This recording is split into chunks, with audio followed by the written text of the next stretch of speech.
In this short tutorial, I want to show you how you can hide, get rid of, and add lines in a line chart in Excel. So let's just say you inherited a line chart of product revenue in this example, and you want to hide some of the lines. The easiest way to do that is to click on the chart, click in this little filter icon, and here you will see different series that represents each line, and you can simply check and uncheck these boxes to hide or unhide the series.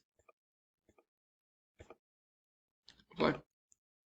But let's just say you wanted to get rid of these in their entirety. What you can do then is you can go to select data, click on the series you want to remove, and just simply click remove.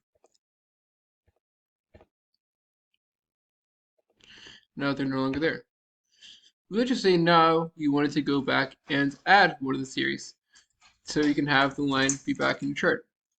To do that, you're going to want to click on the filter icon again, go to select data, and you're going to want to click on add, so you can add a series or line to your chart. The series name, in this instance, you can type it or have it be a cell reference. I'm going to have the cell reference of tablet, for example, and then comma or tab series value. So what do you want the line to represent? You want the line to represent this data right here. Click OK. And now you can see tablet is not showing because it's unchecked, but I click check and click OK. And now the line for tablet is showing. That's it. I hope you found this quick tutorial to be helpful. If you did, like, subscribe, comment. Thank you for watching. Have a great day.